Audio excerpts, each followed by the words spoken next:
Démarrée en toute beauté l'année 2021, la Jeune Chambre internationale Togo a procédé ce samedi 9 janvier au lancement de ses activités à travers une rentrée solennelle.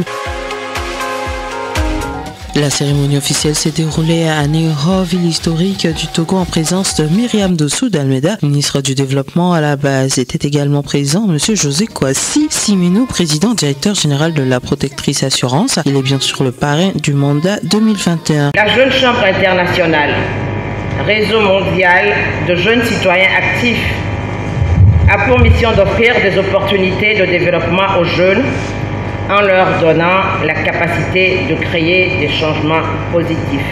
À travers cette mission, la Jeune Chambre internationale Togo contribue également au fil des jours à satisfaire aux besoins fondamentaux des communautés à la base. Vos projets légendaires de lutte contre le cancer, de don de sang, vos projets en matière d'éducation, le projet Zéro grossesse en milieu scolaire, le forum de l'étudiant, School Nuin et les projets en matière d'accès à l'eau potable, vos actions de dons d'osmoseurs à des orphelinats sont la parfaite illustration de votre engagement pour l'action. Au cours de l'année 2020, une démarche remarquable dont j'ai eu l'écho a consisté à adapter votre plan d'action annuel 2020 face à la situation de la pandémie à coronavirus. Le bureau, conduit pour un mandat d'1 an par Béranger Yao Nonator, président national de la JCI Togo, et les 9 organisations locales travailleront ensemble pour impacter davantage leur communauté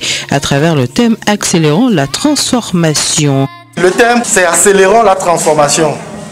Accélérons la transformation pour une autonomisation des organisations locales et de l'organisation nationale. Au cours de notre mandat, nous avons plusieurs points, mais les plus essentiels seront premièrement l'entrepreneuriat, par lequel nous voudrons que nos membres puissent maîtriser ce que c'est que l'entrepreneuriat.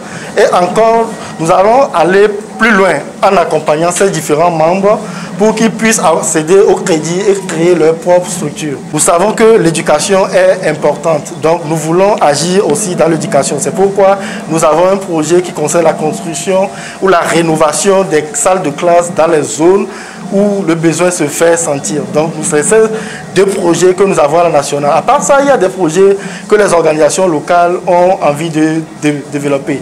À travers la santé, à travers l'agriculture, à travers les TIC, nous avons plein de projets au niveau des organisations locales également. Depuis plus de 30 ans, la JCI Togo œuvre aux côtés des populations togolaises à travers des actions communautaires sur toute l'étendue du territoire national.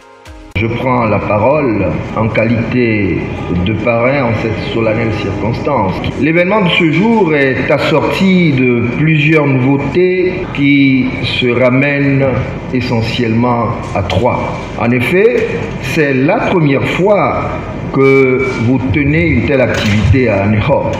C'est également la première fois qu'un président national vient de la Jeune Chambre internationale Anéro Solidarité. C'est enfin la première fois que j'ai le privilège donc m'est donné de parrainer un événement du genre. Et cette année, l'organisation met un accent particulier sur 2 projets phares, l'entrepreneuriat et l'éducation. Et pour cette cérémonie, la JCI Bénin et l'organisation sœur représentée au plan extérieur. C'est vrai que depuis plus d'une année, la crise sanitaire qui s'est invitée de force, le coronavirus, nous a fortement empêchés. Mais nous, jeunes citoyens actifs de la Jeune Chambre internationale, nous savons toujours trouver les moyens pour nous réadapter. C'est ce qui fait qu'aujourd'hui, puisque c'est le lancement officiel du mandat 2021 de la Jeune Chambre internationale Togo, qui est une organisation nationale jumelle à la Jeune Chambre Bénin, nous avons jugé utile de faire de tout notre possible pour venir témoigner de tout notre soutien à la Jeune Chambre internationale Togo. Soulignons qu'à cette cérémonie, certains membres ont été élevés au rang de sénateurs, aussi d'autres affiliés aux organisations locales.